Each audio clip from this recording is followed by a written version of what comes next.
بسم اللہ الرحمن الرحیم۔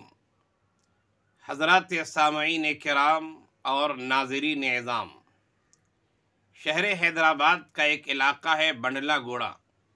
وہاں سے ایک صاحب نے سوال کیا کہ گورنمنٹ بینک میں میرا اکاؤنٹ ہے اور انٹرسٹ کی رقم بہت ساری آئی ہوئی ہے، یعنی سودی رقم ہے۔ آخر اس انٹرسٹ کی رقم کو میں کیا کروں؟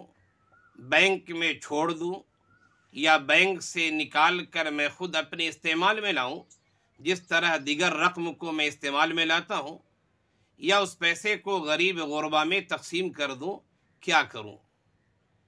یہ سوال ایسا ہے جو عموماً لوگ کرتے ہیں، اور بینک میں جن کا بھی اکاؤنٹ ہے ان کو اس سوال کی ضرورت پیش آتی ہے۔ بہت سارے لوگ مسئلہ جانتے ہیں، بہت سارے لوگ مسئلہ نہیں جانتے ہیں۔ اس سوال کا جواب یہ ہے کہ انٹرسٹ کی رقم جو بینک میں آئی ہوئی ہے، آپ اسے بینک میں نہ چھوڑیں۔ بینک میں چھوڑنا گویا کہ یہ خود بینک کا تعاون ہے، اور بینک پتہ نہیں کیسی کیسی چیزوں میں روپے پیسے خرچ کرتا ہے، اور بینک کا نظام بھی سودی نظام ہے۔ تو آپ اس رقم کو بینک میں مت چھوڑیں، بینک سے وہ رقم نکال لیں۔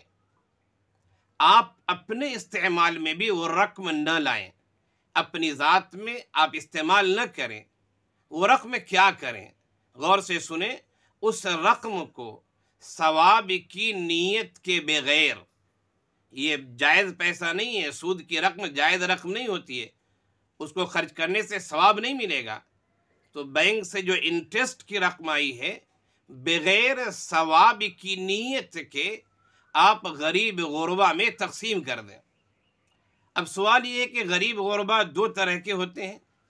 کچھ تو وہ ہیں جو مسلمان ہیں، ہمارے رشتہ دار ہیں، دوست و احباب ہیں، اور کچھ وہ ہیں جو غیر مسلم ہیں، مسلمان نہیں ہیں۔ تو یہ سودی رقم جو انٹرسٹ کی رقم ہے، بغیر ثواب کی نیت سے غریب غربا میں جو تقسیم کرنا ہے، تو مسلمانوں میں تقسیم کریں یا غیر مسلموں میں تقسیم کریں۔ تو اس سلسلے میں بعض لوگوں کی رائے یہ ہوتی ہے غیر مسلموں میں تقسیم کر دیا جائے، لیکن بعض بڑے اداروں کا یہ فتویٰ ہے، دارالعلوم دیوبند کا بھی یہی فتویٰ ہے کہ غیر مسلم کے بجائے مسلمانوں میں وہ رقم تقسیم کر دی جائے۔ جو غریب مسلمان ہے، پریشان حال ہے، محتاج ہے، مسکین ہے، اس کو یہ رقم دے دیں بغیر ثواب کی نیت کے۔ میں سمجھتا ہوں جواب بالکل واضح ہو گیا۔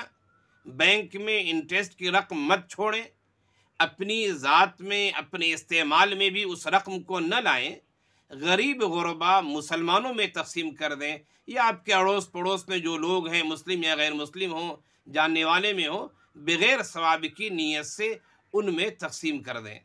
اللہ تعالی ہم سب کو شریعت پر عمل کرنے، شریعت پر چلنے کی توفیق عنایت فرمائے۔ آمین یا رب العالمین۔ السلام علیکم ورحمۃ اللہ وبرکاتہ۔